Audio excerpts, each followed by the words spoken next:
Hi guys, welcome to my channel MK web technologies. మన last క్లాస్లో మనం ఏం నేర్చుకున్నాం?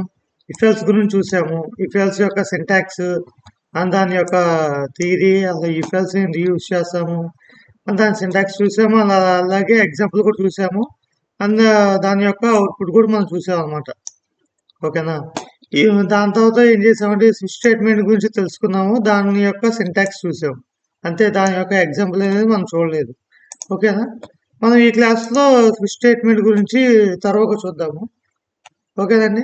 అండ్ అలాగే మన ఛానల్ ఫస్ట్ టైం చూస్తున్న వాళ్ళు అయితే కనుక కంపల్సరీ సబ్స్క్రైబ్ చేసుకోండి. అండ్ అలాగే నా కంటెంట్ మీకు నచ్చినట్టయితే లైక్ చేయండి. మీ ఫ్రెండ్స్లో ఇంకెవరైనా ఇలాగే నేర్చుకోవాలనుకుంటే ఏమైనా ఉంటే కంపల్సరీ షేర్ చేయండి. ఓకేనండి. ఇంకా లేట్ చేయకుండా వీడియోలోకి వెళ్ళిపోదాం.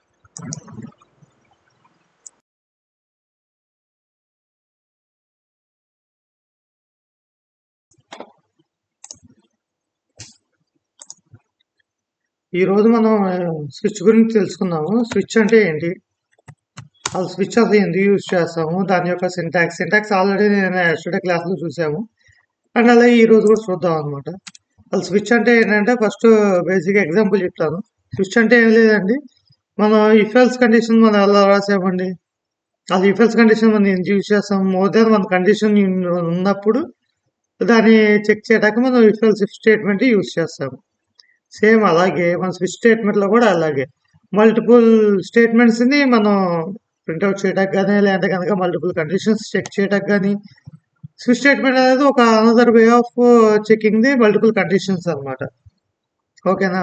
ఇఫెల్స్ ఇఫ్ ఎలాగో మనకి సేమ్ స్విచ్ స్టేట్మెంట్లో కూడా అలాగే యూజ్ అవుతుంది టు చెక్ మల్టిపుల్ కండిషన్స్. ఓకేనండి. దీని యొక్క థియరీ ఏంటంటే switch statement switch statement is another way to handle multiple errors, multiple conditions అన్నమాట. చెప్పే కానీ switch statement is also useful for handling multiple conditions. మన ఇఫెల్స్ ఇఫ్లో మనం మల్టిపుల్ కండిషన్స్ మనం ఎలా హ్యాండిల్ చేసామో సేమ్ అలాగే మన స్విచ్ స్టేట్మెంట్లో కూడా మనం అలాగే హ్యాండిల్ చేస్తాం అనమాట. మన లాస్ట్ క్లాస్ దీని యొక్క సింటాక్స్ ఏం చూసామండి, సింటాక్స్ ఎలా రాసాము, స్విచ్ అని చెప్పి రాసాము అనమాట. స్విచ్, దాని తర్వాత బ్రాకెట్స్ ఓపెన్ చేసి దాని లోపల ఎక్స్ప్రెషన్ రాసాము. Expression bracket close, flower brackets open close చేసాము, క్లోజ్. దాని తర్వాత కేసెస్ రాసాం అనమాట. కేసు అసలు ఎందుకు రాసాము, మనం ఇఫెల్స్ ఇఫ్ కండిషన్స్ మనం అలా రాయలేదు కదా. మనం ఇఫెల్స్ ఇఫ్లో ఏం రాసాము, జస్ట్ ఇఫ్ అని చెప్పి రాసాము, దాని తర్వాత బ్రాకెట్స్ ఓపెన్ చేసి దాంట్లో కండిషన్ రాసాము, మళ్ళీ కర్లీ బ్రాకెట్స్ ఓపెన్ చేసుకుని దాంట్లో స్టేట్మెంట్స్ అనేది ప్రింట్అవుట్ చేసుకున్నాం అనమాట. సేమ్ అలాగే ఎల్స్ ఇఫ్లో కూడా మనం సేమ్ అదే ప్రాసెస్ ప్యాటర్న్ ఫాలో అయ్యాం. మరి స్విచ్ స్టేట్మెంట్కి వచ్చేటప్పటికి మనకి డిఫరెంట్గా ఉందంటే దానికి దీనికి కొంచెం డిఫరెంట్ ఉంటుందండి. ఆ డిఫరెన్స్ ఏంటంటే మనం ఏదైతే మనం ఇఫ్ కండిషన్ రాసినప్పుడు కానీ, ఇఫెల్స్ గురించి రాసినప్పుడు కానీ, లేదంటే ఇఫెల్స్ ఇఫ్ స్టేట్మెంట్ రాసినప్పుడు కానీ మనం ఏం చేసాం, ఇఫెల్స్ ఇఫ్ కండిషన్ రాసినప్పుడు మనం ఇక్కడ ఏం జరుగుతుంది, కండిషన్ అనేది చెక్ చేస్తుంది. అర్థమైందా? మనం ఇఫ్ కండిషన్ రాసినప్పుడు ఫస్ట్ ఏంటంటే కండిషన్ బేస్డ్ చెక్ చేసి ఒకవేళ కండిషన్ అనేది మనకు ట్రూ అయితే మనకు అవుట్పుట్ అనేది ప్రింట్ అవుతుంది. ఒకవేళ అది ట్రూ కాదు అనుకుంటే కనుక స్కిప్ అయిపోయి నెక్స్ట్ స్టేట్మెంట్కి వచ్చి మళ్ళీ కండిషన్ చెక్ చేస్తుంది. అర్థమైందా? కండిషన్ చెక్ చేసినప్పుడు మనకు వాల్యూస్ అనేది ఏమొస్తాయని చెప్పాను, ఓన్లీ ట్రూ కానీ ఫాల్స్ కానీ. ఒకవేళ కండిషన్ ట్రూ అయింది అనుకోండి అవుట్పుట్ అనేది ప్రింట్ అవుతుంది. ఒకవేళ ఫాల్స్ అనుకోండి స్కిప్ చేసి ఎల్స్ బ్లాక్ వచ్చేసి అవుట్పుట్ అనేది ఇంకోటి ప్రింట్ అవుతుంది అనమాట, అందరు అవుట్పుట్. ఓకేనా? సేమ్ ఇలాగే మన స్విచ్ స్టేట్మెంట్ కూడా అలాగే యూజ్ అయ్యింది. కానీ ఏంటంటే మనం అక్కడ కండిషన్స్ అనేది చెక్ చేసాము, ఇక్కడ ఏంటి ఇక్కడికి వచ్చేటప్పటికి మన కండిషన్స్ అనేది ఏం చెక్ చేయము. ఓకేనా? మరి కండిషన్స్ చెక్ చేయకుండా మన స్విచ్ స్టేట్మెంట్ అనేది ఎలా యూజ్ అవుద్ది అంటే మనం పర్టికులర్ పాయింట్ బేస్ చేసుకొని మనం ఒక ఎక్స్ప్రెషన్ ప్రింట్ చేయాలి, అంటే కనుక ఒక లాజిక్ని పెర్ఫామ్ చేయాలి అనుకున్న సిచ్యువేషన్లో మనం స్విచ్ స్టేట్మెంట్ యూజ్ చేస్తామండి. అంటే ఇప్పుడు ఫర్ ఎగ్జాంపుల్ నెంబర్ 1 నొక్కాను, మనం ఏటీఎం సెంటర్ ఉంది, ఇప్పుడు మనం ఏటీఎంకి వెళ్తాము, విత్డ్రా చేయాలనుకున్నాం అనుకో, అక్కడ ఆప్షన్స్ ఇస్తుంది మనకి. ఫస్ట్ కీ వచ్చేసేపటికి విత్డ్రా వస్తుంది, సెకండ్ వచ్చేసేపటికి డిపాజిట్ అని వస్తుంది, థర్డ్ వచ్చేసేపటికి బ్యాంకింగ్ అని చెప్పి వస్తుంది. అట్లా సీరియల్ వైజ్గా ఉంటుంది అనమాట. ఎగ్జాంపుల్ 1 వచ్చేసేపటికి విత్డ్రాయల్, దాని తర్వాత సెకండ్ వచ్చేసేపటికి డిపాజిట్ అనుకోండి, డిపాజిట్. థర్డ్ వచ్చేసేపటికి బ్యాంకింగ్.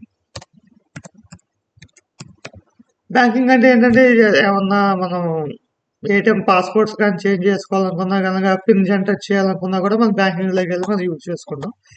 ఇక్కడ ఏమవుతుంది, మనం ఏదైతే మా ఫస్ట్ నెంబర్ 1 నొక్కాము, అంటే నెంబర్ 1 కీ అనేది ప్రెస్ చేసామో, అది ఆటోమేటిక్గా మనకి విత్డ్రాయల్ అని చెప్పి ఆప్షన్లోకి వెళ్ళిపోతుంది.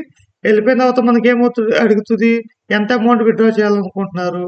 ఒకవేళ మన అమౌంట్ నొక్కేదాకా మనం ఎస్ అని నొక్కాము, తర్వాత మళ్ళీ ఇంకో 3 స్టేట్మెంట్స్ వస్తాయి. 3 స్టేట్మెంట్స్ ఏమొస్తాయి, సేవింగ్స్ అకౌంటా, లేదంటే కనుక కరెంట్ అకౌంటా, అట్లా మనకి డిఫరెంట్ అకౌంట్స్ అనేది చూపిస్తుంది. దాంట్లో మనం ఏదైతే సెలెక్ట్ చేసుకోమో దాన్ని సెలెక్ట్ చేసుకున్న తర్వాత మనం పిన్ నెంబర్ ప్రెస్ చేస్తాము. పిన్ నెంబర్ చేసి ఓకే చేసిన తర్వాత మనకి అమౌంట్ అనేది విత్డ్రా అవుతుంది. అంటే ఏమవుతుంది, పర్టికులర్ ఎక్స్ప్రెషన్ యూజ్ చేసుకొని మనకు ఆపరేషన్ పెర్ఫామ్ అవుతుంది ఇక్కడ. అర్థమైందా? ఈ సెకండ్ది కూడా అంతే అండి. ఇప్పుడు నెంబర్ 2 నొక్కినప్పుడు మన డిపాజిట్ అనే ఆపరేషన్ అనేది పెర్ఫామ్ అవ్వాలి. నెంబర్ 3 నొక్కినప్పుడు మన బ్యాంకింగ్ అనేది ఆపరేషన్ అనేది పెర్ఫామ్ అవ్వాలి. ఇక్కడే అర్థమైందండి మీకు? అంటే స్విచ్ స్టేట్మెంట్కి వచ్చేసేపటికి మనం ఒక ఎక్స్ప్రెషన్ ఇచ్చి దాని కండిషన్ బేస్, అదే ఎక్స్ప్రెషన్ బేస్ చేసుకొని మనకు ఒక ఆపరేషన్ అనేది పెర్ఫామ్ చేయాలి అనుకున్నప్పుడు మనం స్విచ్ స్టేట్మెంట్కి వెళ్తాం. ఇప్పుడు ఫర్ ఎగ్జాంపుల్ మన అపార్ట్మెంట్స్ లిఫ్ట్ ఉంటుంది, లిఫ్ట్ కూడా అంతే కదా. నెంబర్ 1 నొక్కితే నెంబర్ ఫస్ట్ ఫ్లోర్కి వెళ్ళిద్ది, నెంబర్ 3 నొక్కితే థర్డ్ ఫ్లోర్కి వెళ్ళిద్ది. ఒకవేళ జీ నొక్కామనుకోని గ్రౌండ్ ఫ్లోర్కి వచ్చింది. అట్లా మనకు నచ్చిన ఆప్షన్ అనేది మనం ప్రెస్ చేసుకుంటాం. సేమ్ స్విచ్ స్టేట్మెంట్లో కూడా అలాగే మనకు నచ్చిన ఆప్షన్ బేస్ చేసుకొని మనకు ఒక ఆపరేషన్ అనేది పెర్ఫామ్ చేయాలనుకున్నప్పుడు మనం స్విచ్ స్టేట్మెంట్కి వెళ్తాం. ఓకేనండి.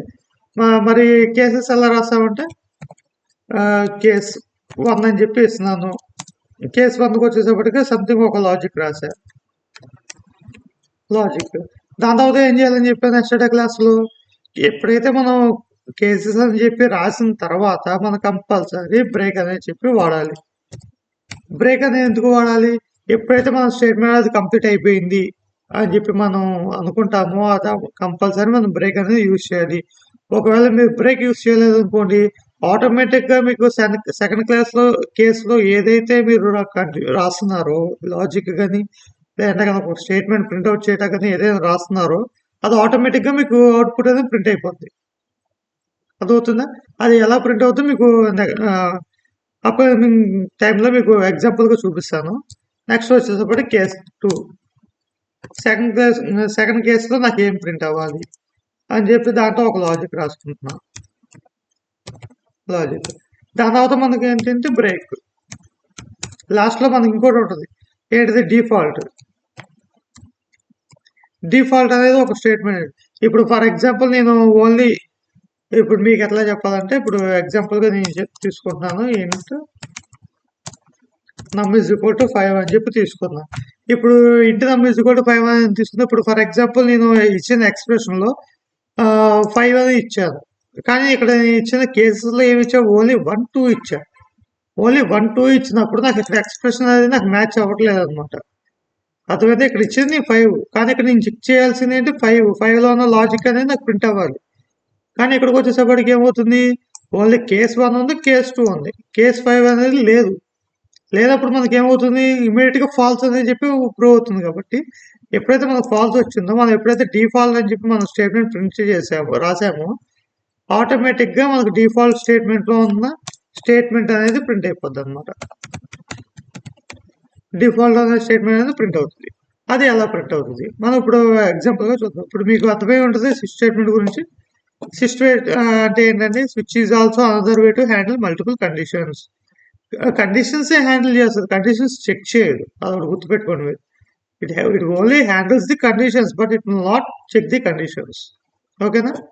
మనం ఓన్లీ ఒక వాల్యూ ఇచ్చి, లేదా కనుక ఒక కీ ఇచ్చి, ఆ కీ బేస్డ్లో మనం ఒక లాజిక్ అనేది పెర్ఫామ్ చేయాలి.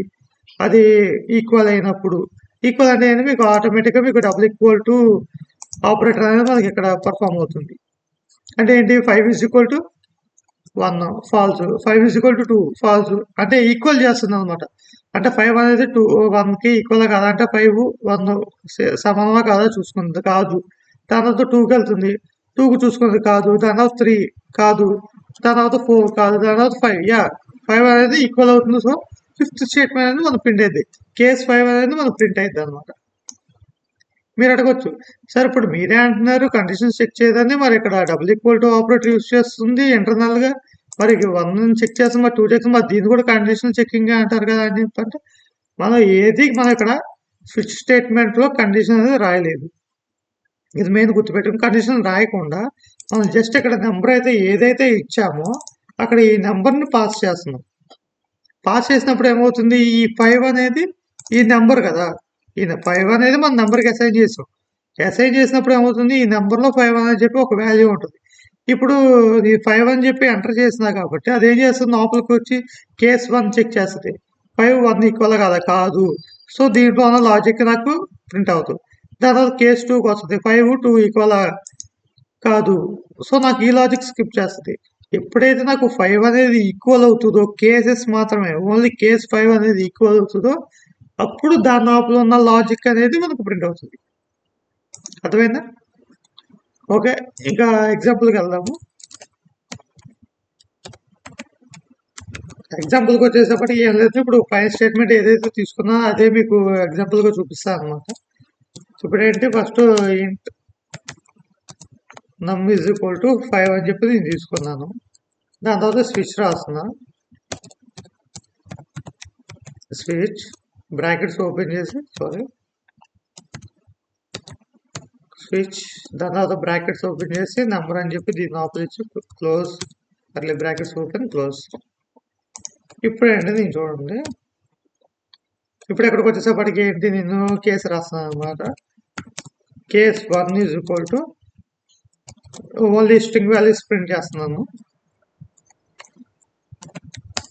టుడే ఈజ్ మండే అని చెప్పి ప్రింట్ చేస్తున్నాను. దాని తర్వాత ఏంటి, స్టేట్మెంట్ అవ్వగానే ఏం చెప్పాను, బ్రేక్ అని చెప్పి యూజ్ చేయాలని చెప్పాను. ఇప్పుడు మీకు అవుట్పుట్ ప్రింట్ చేసేటప్పుడు బ్రేక్ అనే స్టేట్మెంట్ తీసేసి కూడా మీకు ప్రింట్ చేసి చూపిస్తాను, మీకు క్లారిటీ వస్తుంది అనమాట. అసలు ఎందుకు బ్రేక్ యూజ్ చేస్తున్నాం, బ్రేక్ యూజ్ చేయకపోతే మనకి ఎలా వస్తుంది అవుట్పుట్ అని. దాని తర్వాత ఏంటంటే కేస్ 2, కేస్ 2కి వచ్చేటప్పటికి ఏంటి, టుడే ఈజ్ ట్యూస్డే,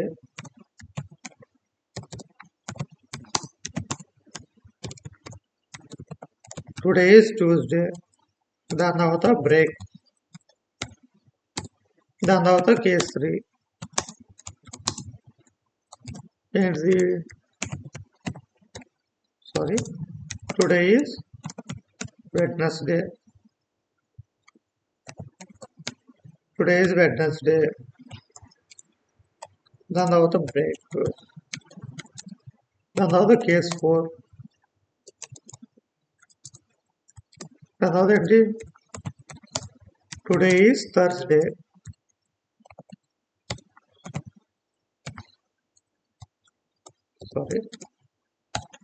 దాని తర్వాత బ్రేక్, దాని తర్వాత కేస్ 5,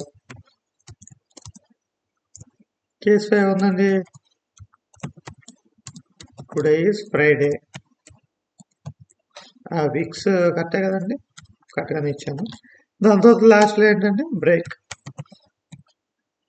ఇప్పుడేంటి, మనకి ఆల్రెడీ కేసెస్ అనేది మనం ఫిల్ చేసుకున్నాం. ఇప్పుడు కంపల్సరీ మనం డిఫాల్ట్ అని చెప్పి యూజ్ చేయాలా అంటే ఇది కంపల్సరీ మ్యాండేటరీ ఏం కాదండి. డిఫాల్ట్ అనేది మనం రాసుకోవచ్చు, రాసుకోకపోవచ్చు, అది మన ఇష్టం అనమాట. ఓన్లీ యూజ్ చేసుకోవచ్చు అనమాట. కావాలంటే పెట్టుకోవచ్చు, అవసరం లేదంటే కనుక బ్రేక్ స్టేట్మెంట్ అదే డిఫాల్ట్ స్టేట్మెంట్ అనేది మనం రాసుకోకుండా ఉండొచ్చు. ఓకేనా? ఇప్పుడు ఫస్ట్ స్టేట్మెంట్ ఏమవుతుంది, ఇక్కడ ఎగ్జాంపుల్ ఏంటంటే ఇంటి నెంబర్ ఈజ్ ఈక్వల్ టు 5 అని చెప్పి ఇచ్చాను. ఈ 5 అనేది నెంబర్కి అసైన్ చేశాను, ఇక్కడ 5 అని చెప్పి ఉంది. ఇప్పుడు ఏంటి, నాకు లోపలికి వచ్చి ఏం చేస్తుంది, కేస్ 1, కేస్ అనేది 1 అంటే ఈ నెంబర్ అనేది 5 అనేది 1కి ఈక్వల్ కాదా చూస్తుంది, కాదు, స్కిప్ అయిపోతుంది. దాని తర్వాత 2కి వచ్చింది, 2కి వచ్చినాక చెక్ చేసుకుంటుంది 5 అనేది 2కి ఈక్వల్ కాదా, కాదు. దాని తర్వాత 3 తర్వాత 4 తర్వాత 5 fifth statement is equal. So మనకి ఏం జరుగుతుంది, ఫిఫ్త్ స్టేట్మెంట్ అనేది ప్రింట్ అవుతుంది. ఓకేనండి, ఇది స్విచ్ స్టేట్మెంట్. ఇప్పుడు మీకు దీన్ని ఎగ్జాంపుల్గా నేను రాసి చేసి చూపిస్తాను, చూడండి. నోట్ ప్యాడ్,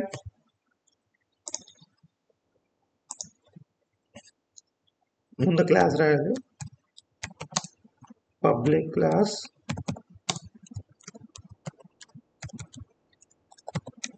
ఎగ్జాంపుల్ స్విచ్ అని చెప్పి రాస్తున్నాం. బ్రాకెట్స్ ఓపెన్ చేసి close. Main method stdtl static void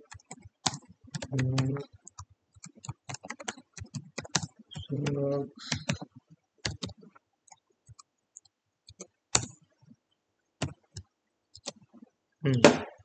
ఇదిగోండి క్లాస్ రాశాను, మెయిన్ మెథడ్ కూడా రాశాను. ఇప్పుడు ఏంటి మనం ఏం చేద్దాం, అక్కడికి వచ్చేసి ఇంట్ number is equal to same ఇందాక ఎక్స్ప్లెయిన్ చేసిన ఎగ్జాంపుల్ మాత్రం తీసుకుని నెంబర్ ఈజ్ ఈక్వల్ టు 5 అని చెప్పి రాస్తాం. దాని తర్వాత ఏం రాయాలని చెప్పాను, స్విచ్ అనే కీవర్డ్ యూజ్ చేసి లోపలికి వచ్చి ఏదైతే మనం నెంబర్ అనేది డిక్లేర్ చేసుకున్నాం, అసైన్ చేసుకున్నామో ఆ నెంబర్ అనేది దీని లోపల ఇవ్వాలన్నమాట. స్విచ్ యొక్క లోపల మనం ఇఫ్ కండిషన్లో మనం ఎట్లా అయితే కండిషన్ చెక్ చేస్తే బ్రాకెట్స్ ఓపెన్ చేసి దాని లోపల కండిషన్ రాసాము, సేమ్ అలాగే స్విచ్ అనే కీవర్డ్ యూజ్ చేసి దాని లోపల మనం కండిషన్ ఏం రాయము. ఏదైతే మనం ఒక వాల్యూ అనేది డిక్లేర్ చేసుకున్నామో ఆ వాల్యూ డిక్లరేషన్ యొక్క వేరియబుల్ని ఇక్కడ ఇచ్చుకుంటాం అనమాట. ఓకేనా, దాని తర్వాత బ్రాకెట్స్ ఓపెన్ చేశాను, దాని తర్వాత క్లోజ్. ఇప్పుడు కేసెస్ రాద్దాం. సో టైం వేస్ట్ ఎందుకని చెప్పి నేను దాన్ని కాపీ పేస్ట్ చేస్తున్నాను. Case 1, case 2, case 3, case 5, కంట్రోల్-C. చూడండి,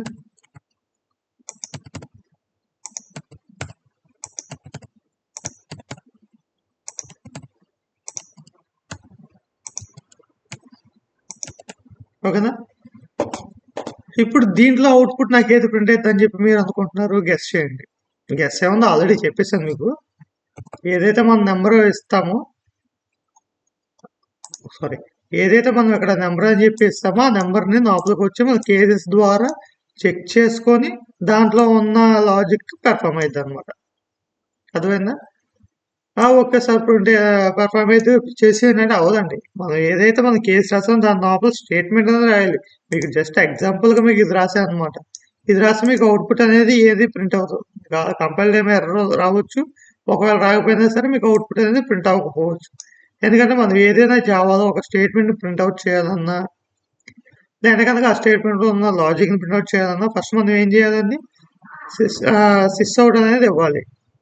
ప్రింట్ స్టేట్మెంట్ అనేది యూజ్ చేయాలి. ఆ ప్రింట్ స్టేట్మెంట్ యూజ్ చేయకుండా మనం ఏది చేసినా కూడా మనకు వేస్ట్, అవుట్పుట్ అనేది ప్రింట్ అవ్వదు.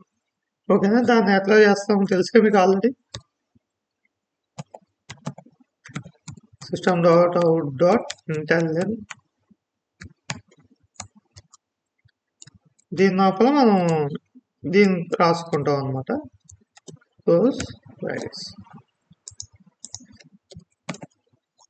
ఓకేనా, సేమ్ ఇదే స్టేట్మెంట్ నేను అన్నింటికి ఇచ్చేస్తాను.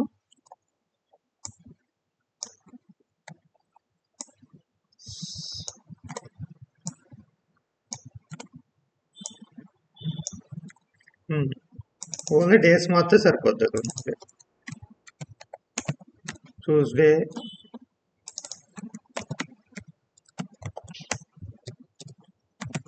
Wednesday, Thursday, Friday.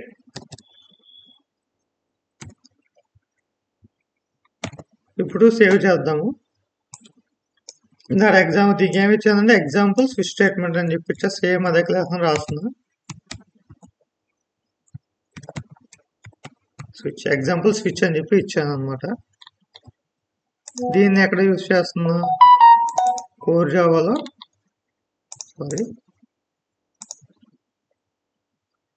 మిస్ అయింది, ఇలా కోర్ జావా దీంట్లో ఫస్ట్ అని చెప్పి ఉంది, దీంట్లో సేవ్ చేసుకుంటున్నాను నేను. ఇప్పుడు మనం ఎక్కడైతే సేవ్ చేస్తామో సేమ్ అదే పాత్కి వెళ్ళి మనం దాన్ని ఎగ్జిక్యూట్ చేస్తాం, మనకు ఆటోమేటిక్గా మనకు అవుట్పుట్ అనేది ప్రింట్ అవుతుంది. అది మీకు ఆల్రెడీ తెలిసిందే. MK web technologies core Java first అని చెప్పి దీంట్లో నేను ఇదిగోండి ఎగ్జాంపుల్ స్విచ్ అని చెప్పి ఇచ్చాను. దీన్ని ప్రింట్ చేద్దాం. Command prompt Java C example switch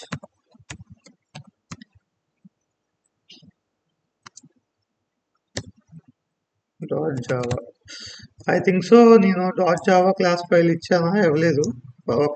1 second.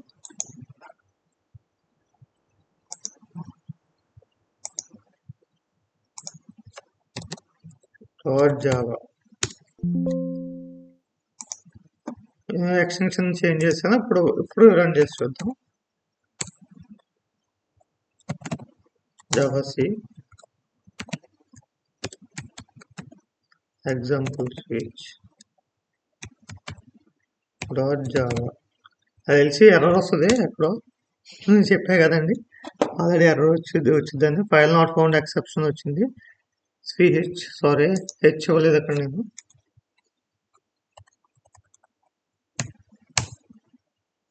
Compile అయింది, ఈజీ కంపైల్ అయిపోయింది. ఇప్పుడు మనం ఏం చేద్దామంటే దాన్ని ప్రింట్ అవుట్ చేద్దాం అనమాట.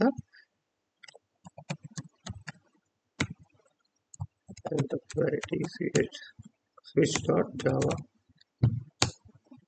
చూడండి, మనకు అవుట్పుట్ ఏమొచ్చింది, టుడే ఈజ్ ఫ్రైడే అని చెప్పి వచ్చింది. ఎందుకు వచ్చింది టుడే ఈజ్ ఫ్రైడే అని చెప్పని మీకు ఆల్రెడీ అక్కడ ఎగ్జాంపుల్లో కూడా మీకు ఎక్స్ప్లెయిన్ చేసి చెప్పాను అనమాట. ఇదిగోండి, ఇది సారీ బై మిస్టేక్ డిలీట్ అయిపోయింది. మీకు ఇక్కడే సారీ ఇక్కడ ఎక్స్ప్లెయిన్ చేస్తాను మీకు. ఇక్కడ ఏం చేశానండి, మన నెంబర్ అనేది 5 అని చెప్పి ఇచ్చాం. 5 అని చెప్పి ఇచ్చినప్పుడు మనకి ఏది ప్రింట్ అయిందండి, ఇప్పుడు అవుట్పుట్ మనకి టుడే ఈజ్ ఫ్రైడే అని చెప్పి ప్రింట్ అయింది. టుడే ఈజ్ ఫ్రైడే అని చెప్పి మనకి ఎందుకు ప్రింట్ అయింది, మనం ఏదైతే మనం వాల్యూ అనేది ఇచ్చామో ఆ వాల్యూ బేస్ చేసుకొని కేసెస్ చెక్ చేసుకుంటుంది. కేసెస్ చెక్ చేసుకొని దాని తర్వాత మనకు ఆపరేషన్ అనేది పెర్ఫామ్ చేద్ది. ఇప్పుడు కేస్ 5 అని చెప్పి ఈక్వల్ అయింది. కేస్ 5 ఈక్వల్ అయినప్పుడు మనకి దీని లోపల ఉన్న లాజిక్ అనేది మనకు పెర్ఫామ్ అవుతుంది అనమాట. అర్థమైందా? ఇప్పుడు సేమ్ దాన్నే నేను ఇందాక మీరు అడిగారు కదా, డిఫాల్ట్ సిఎస్ఏ మనకు ఏ అవుట్పుట్ అనేది ప్రింట్ అవుతుంది అని. Sorry 1 second, open with okay. Okay అండి, ఇప్పుడు ఏం చేద్దామంటే కేస్ అనేది 1 ఇస్తున్నాను. ఈ ఒక ఎగ్జాంపుల్ చూసి మనకు అవుట్పుట్ అనేది ప్రింట్ చేస్తాం. మళ్ళీ కేస్ 1 తీసుకొని మళ్ళీ కంపైల్ చేస్తున్నాను. కంపైల్ చేశాను, నాకు అవుట్పుట్ చూడండి, కేస్ 1 టుడే ఈజ్ మండే అని చెప్పి వచ్చింది. నాకు కరెక్ట్గా ఆపరేషన్ అనేది వర్క్ అవుతుంది. ఇప్పుడు ఏం చేద్దామంటే ఇక్కడ బ్రేక్ అనేది ఉంది కదా, బ్రేక్ అనేది తీసేద్దాం. ఇప్పుడు నాకు బ్రేక్ అనేది లేదు. బ్రేక్ లేకపోతే నాకు అవుట్పుట్ ఏమొస్తుంది, ఓన్లీ మండే వస్తుందా, లేదంటే కనుక ట్యూస్డే వస్తుందా, లేదంటే వెన్స్డే వస్తుందా, మీరు గెస్ చేయండి. లోపు నేను అవుట్పుట్ అనేది ప్రింట్ చేస్తాను. ఓకేనా, చూద్దాము. ఇది కమాండ్ ప్రాంప్ట్ కంపైల్ ఎగ్జిక్యూట్. చూడండి, నాకు అవుట్పుట్ ఏమొచ్చింది, 2 days మండే వచ్చింది, అండ్ అలాగే 2 days ట్యూస్డే అని కూడా వచ్చేసింది నాకు అవుట్పుట్. ఎందుకు అలా ప్రింట్ అయింది మీకు, మనది ఆల్రెడీ మీకు ఎక్స్ప్లెయిన్ చేసి, ఎప్పుడైతే మనం కేసు రాసామో ఆ కేసులో ఒక లాజిక్ అనేది పెర్ఫామ్ చేసాము, లేదంటే కనుక ఒక స్టేట్మెంట్ ప్రింట్అవుట్ చేయాలని చెప్పి మనం రాసిన తర్వాత కంపల్సరీ మనం బ్రేక్ అనే స్టేట్మెంట్ కంపల్సరీ యూజ్ చేయాలి. ఒకవేళ బ్రేక్ అనే స్టేట్మెంట్ యూజ్ చేయకపోతే గనక ఏం జరిగిందో చూసారుగా, నెక్స్ట్ స్టేట్మెంట్ కూడా మనకు ప్రింట్ అయిపోయింది. అర్థమైందా, నెక్స్ట్ స్టేట్మెంట్ కూడా ప్రింట్ అయిపోయింది. అలా ప్రింట్ అవ్వకూడదు, నెక్స్ట్ స్టేట్మెంట్ ఏదైతే ఇచ్చానో వాల్యూ, ఆ వాల్యూ బేస్ చేసుకుని మాత్రమే నాకు లాజిక్ అనేది పెర్ఫామ్ అవ్వాలి అనుకున్న టైంలో మనం కంపల్సరీ బ్రేక్ స్టేట్మెంట్ అనేది యూజ్ చేయాలి. ఇది మాత్రం కంపల్సరీ గుర్తుపెట్టుకోండి. ఓకేనా, సరే ఇప్పుడు సరే అండి, బాగానే చెప్పారండి. మరి డిఫాల్ట్ గురించి చెప్పరా, డిఫాల్ట్ గురించి కూడా చెప్తాను. డిఫాల్ట్ అని చెప్పి రాసి ఇక్కడ నేను ఏమిస్తున్నా, సేమ్ సిస్అవుట్ స్టేట్మెంట్ ఒక స్టేట్మెంట్ ప్రింట్ చేస్తున్నాను. ఏం ప్రింట్ చేస్తున్నాను, ఇన్పుట్ ఎర్రర్. ఇన్పుట్ ఎర్రర్ అని చెప్పి ఒక అవుట్పుట్ని ప్రింట్ చేస్తున్నాం. ఇప్పుడు మనకేంటి అక్కడ 1 అనే వాల్యూ అనేది ఇచ్చినప్పుడు మనకి కేస్ 1 అనేది ప్రింట్ అయింది. టుడేస్ మండే అని చెప్పి ప్రింట్ అయింది. బ్రేక్ చేసినప్పుడు మనకి ఏం ప్రింట్ అయింది, టుడేస్ ట్యూస్డే అని చెప్పి ప్రింట్ అయింది. ఇప్పుడు ఫర్ ఎగ్జాంపుల్ నేను ఇక్కడికి వచ్చేసేపటికి 6 అని చెప్పి ఇచ్చినప్పుడు మన కేసెస్లో నెంబర్ 6th కేస్ అని చెప్పి ఏమైనా ఉందా ఇక్కడ మనకి? ఏదీ లేదు. అవును కదా. ఇప్పుడు కేస్ 1 నుంచి కేస్ 5కి మాత్రమే ఇచ్చా, కానీ కేస్ 6 అనేది నేను ఇవ్వలేదు. ఇవ్వనప్పుడు మనకు అవుట్పుట్ ఏం ప్రింట్ అవుతుంది? నార్మల్గా డిఫాల్ట్ అనేది లేకపోతే కనుక మనకి ఏ అవుట్పుట్ అనేది ఏం ప్రింట్ అవుతుంది చూడండి. కావాలంటే కంట్రోల్ S, డిఫాల్ట్ అనేది మనం ఎప్పుడైతే డిక్లేర్ చేయలేదో అప్పుడు మనకు అవుట్పుట్ అనేది ప్రింట్ అవ్వదు. కంపైల్ చేయండి, ఎగ్జిక్యూట్ చేయండి. చూడండి మనకు అవుట్పుట్ ఏమైనా ప్రింట్ అయిందా? There is no output. ఎందుకంటే మన కేస్ ఏది మనకి ఈక్వల్ అవ్వలేదు. ఇక్కడ కేస్ 6కి అసలు ఏది ఈక్వల్ అవ్వలేదు. సో ఈక్వల్ అవ్వకపోవడం వల్ల మనకి ఏమొచ్చింది? ఓన్లీ ఎంటీ అవుట్పుట్ మాత్రమే వచ్చింది. సారీ, లేదు నాకు అలా కాదు, నాకు ఎంటీ అవుట్పుట్ రాకూడదు, డిఫాల్ట్గా నాకు ఏదో ఒకటి రావాలి. ఒకవేళ కేసెస్ అనేది మ్యాచ్ అవ్వకపోతే అనుకుంటే కంపల్సరీ డిఫాల్ట్ అని చెప్పి మనం డిక్లేర్ చేసుకోవాలన్నమాట. అర్థమైందా? డిఫాల్ట్ డిక్లేర్ చేసుకున్న తర్వాత మనం అవుట్పుట్ ఎలా రాస్తాము, దాన్ని అవుట్పుట్ ప్రింట్అవుట్ చేసి చూద్దాము. ఇప్పుడు కంపైల్ చేస్తున్నాను. కంపైల్ అయింది. కంపైల్ అయిన తర్వాత ఏంటంటే దాని అవుట్పుట్ ప్రింట్ చూడండి ఏమొచ్చింది అక్కడ, ఇన్పుట్ ఎర్రర్ అని చెప్పి వచ్చింది. ఇప్పుడు ఏ కేసు ప్రింట్ అయింది మనకి? డిఫాల్ట్ అని చెప్పి కేసు అనేది ప్రింట్ అయింది. ఇక్కడ మనం అర్థం చేసుకోవాల్సింది ఏంటి, మనం ఏదైతే మనం ఇక్కడ వాల్యూ అనేది ఇచ్చామో, ఇన్పుట్ ఇచ్చామో, ఆ ఇన్పుట్ అనేది మన యొక్క కేసెస్లో మనకి మ్యాచ్ అవ్వకపోతే డిఫాల్ట్గా మనం ఏదైతే స్టేట్మెంట్ రాస్తామో ఆ డిఫాల్ట్ స్టేట్మెంట్ ప్రింట్ అవుతుంది. అదవుతుందా? ఒకవేళ మీ డిఫాల్ట్ కూడా కరెక్ట్ స్టేట్మెంట్ అనేది మీకు ఈక్వల్ అయిందనుకోండి, మన కరెక్ట్ స్టేట్మెంట్ ప్రింట్ అయింది. అర్థమైందా? ఇది చూడండి కావాలంటే ఇదిగోండి టుడేస్ ట్యూస్డే అని చెప్పి న్యూ కరెక్ట్ స్టేట్మెంట్ ప్రింట్ అయ్యేది. ఎందుకు? 2 అనే కేసు అనేది మనకి ఆల్రెడీ కేసెస్లో మనం రాసాము, డిక్లేర్ చేసాము. ఒకవేళ సెకండ్ కేసు డిక్లేర్ చెప్తే మనకి కంపల్సరీ డిఫాల్ట్ అని చెప్పి ఇచ్చేస్తుంది అనమాట. అర్థమైందా?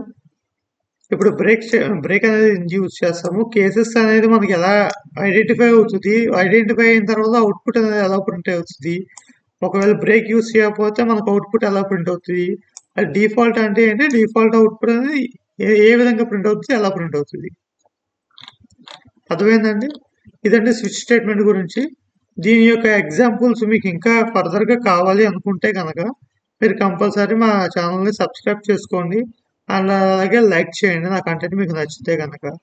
ఓకేనండి, మీరు మర్చిపోమాకండి. రేపటి నుంచి మనకి ఏంటంటే మనం ఏమేమి నేర్చుకున్నాము ఇప్పటి వరకు, మనం ఇఫ్ గురించి నేర్చుకున్నాము, ఇఫ్ ఎల్స్ గురించి నేర్చుకున్నాము, ఇఫ్ ఎల్స్ ఇఫ్ గురించి నేర్చుకున్నాము, అండ్ అలాగే స్విచ్ స్టేట్మెంట్ గురించి కూడా నేర్చుకుందాం.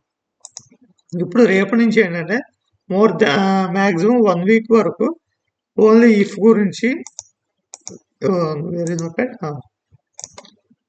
నెక్స్ట్ 1 వీక్ అనమాట. నెక్స్ట్ 1 వీక్ మనం ఓన్లీ ప్రాబ్లమ్స్ మాత్రమే సాల్వ్ చేద్దాం. ప్రాబ్లమ్స్ మాత్రమే సాల్వ్ ఉంటాయి అనమాట. లేట్ అయినా పర్లేదు, మనకి కోర్స్ అనేది లేట్ అవుతున్నా పర్లేదు, కంప్లీట్ అవ్వట్లేదు అనుకున్నా కూడా పెద్ద ప్రాబ్లం లేదు. మీకు ఒకవేళ వచ్చు అనుకుంటే కనుక మీరు ఫర్దర్ మూవ్ అయిపోండి, వేరే యూట్యూబ్ ఛానల్స్లో కూడా చెక్ చేసుకోండి. కానీ ఈ క్లాస్ మెయిన్గా, నా ఛానల్ మెయిన్గా ఎవరి కోసం మీకు ఆల్రెడీ చెప్పాను, బిగినర్స్ కోసం, ఇంకోటి ఏంటంటే కెరీర్ గ్యాప్ ఉన్న వాళ్ళ కోసం, జావా ఫస్ట్ టైం నేర్చుకున్న వాళ్ళ కోసం నేను ఇది ప్రిపేర్ చేసేదండి. ఓకేనా? ఫస్ట్ మనం ఏంటంటే స్లోగానే వెళ్తాము, దాని తర్వాత అప్కమింగ్ మనం ఎప్పుడైతే ఫ్రేమ్వర్క్స్కి వెళ్ళామో లేదా కనుక అడ్వాన్స్ జాబ్కి వెళ్ళామో ఆటోమేటిక్గా మనకి మూవ్మెంట్ అనేది వచ్చేస్తుంది, మనం ఫాస్ట్గా వెళ్ళిపోతాం. ఎందుకంటే ఆల్రెడీ మనం ఇక్కడ అన్ని బేసిక్స్ అన్ని నేర్చేసుకుంటాం కాబట్టి మనకు అక్కడ నేర్చుకోవడానికి ఏమి ఉండదు, జస్ట్ 2-3 లైన్స్ ఎక్స్ట్రా వస్తుంది అంతే, మీద అంతా సేమ్ టు సేమ్. అర్థమైందా?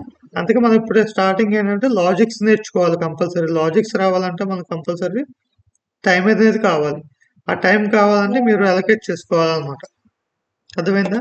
అందుకే మీకు కంపల్సరీ 1 వీక్ వరకు మీకు ప్రాబ్లమ్ సాల్వింగ్సే ఉంటాయి. దేని మీద ఉంటాయి అంటే ఇఫ్ మీద ప్రాబ్లమ్స్ ఉంటాయి, ఇఫ్ ఎల్స్ మీద ఉంటాయి. ఇఫ్ ఎల్స్ కొన్నిసార్లు నెస్టెడ్ ఇఫ్ కూడా ఉంటుంది. అది ఏముంటుంది అని జస్ట్ సేమ్ ఇఫ్ ఎలాగో ఇఫ్ ఎల్స్ ఎలాగో ఇఫ్ ఎల్స్ సేమ్ కూడా అంతే. నెస్టెడ్ ఇఫ్ అంటారు దాన్ని. దాని తర్వాత చూసుకుంటే ఇఫ్ ఎల్స్ ఇఫ్ అనమాట. ఇఫ్ ఎల్స్ ఇఫ్ దాని తర్వాత స్విచ్ స్టేట్మెంట్. ఈ నాలుగిట్ల మీద ఈ ఐదిట్ల మీద మనకి కంపల్సరీ ఎగ్జాంపుల్స్ అనేది మనకు ఉంటుంది డైలీ. ఓకేనా, డే బై డే కదండి, డైలీ కంపల్సరీ మీకు ఎగ్జాంపుల్స్ అనేది మీకు ప్రొవైడ్ చేస్తాను. రేపటి క్లాస్లో ఏంటంటే ఇఫ్ గురించి చూద్దాము. ఆల్రెడీ మనం ఇఫ్ గురించి థియరీ పార్ట్ చూసాము, అండ్ అలాగే దీని యొక్క లాజిక్స్ కూడా మనం దీని యొక్క సింటాక్స్ కూడా మనం చూసామన్నమాట. ఇదిగోండి ఇఫ్ సింటాక్స్. ఒకవేళ ఈ వీడియో ఇప్పుడే ఫస్ట్ టైం మీరు చూస్తున్నారు, ప్రీవియస్ వీడియో మీరు చూడలేదు అనుకుంటే కనుక నేను డిస్క్రిప్షన్లో లింక్ ఇస్తాను, అలాగే ఐకార్డ్స్లో ప్రొవైడ్ చేస్తాను. లేదంటే కనుక మన ఛానల్లోకి వెళ్ళి ఎంకే వెబ్ టెక్నాలజీ అనే ఛానల్లోకి వెళ్ళి మీరు స్టార్టింగ్ నుంచి మీరు వీడియోస్ చూడొచ్చు. ఓకేనండి, రేపు నుంచి ఏంటంటే ఇఫ్ గురించి చూద్దాము. 2 ప్రాబ్లమ్స్ ఎక్స్ప్లెయిన్ చేస్తాను. దాని తర్వాత 2 ప్రాబ్లమ్స్ కానీ 1 ప్రాబ్లమ్ కానీ ఎక్స్ప్లెయిన్ చేస్తాను. దాని తర్వాత మీకు 2 ప్రాబ్లమ్స్ ఇస్తాను, మీకు కంపల్సరీ సాల్వ్ చేయండి. సేమ్ అలాగే ఇఫ్ ఎల్స్ గురించి కూడా అలాగే, నెస్టెడ్ ఇఫ్ గురించి కూడా అలాగే, ఇఫ్ ఎల్స్ ఇఫ్ గురించి స్విచ్ చేయండి. సేమ్ అలాగే 2 ఎక్స్ప్లెయిన్ చేస్తాం, 2 మీకు ఇస్తాను అనమాట హోంవర్క్ లాగా. మీరు కంపల్సరీ ప్రాక్టీస్ చేయాలి. ఓకేనండి, ఇంతే ఈ వీడియోకి ఇంతేనండి. ఇంకా మీకు కనుక నా ఏమంటారు దాన్ని, ఆ సబ్జెక్ట్ మీకు నచ్చినట్టయితే, మీకు ఓకే అర్థమవుతుంది అనుకుంటే కనుక కంపల్సరీ సబ్స్క్రైబ్ చేసుకోండి, అండ్ అలాగే లైక్ చేయండి, షేర్ చేయండి. ఓకేనండి, thank you so much. Thank you.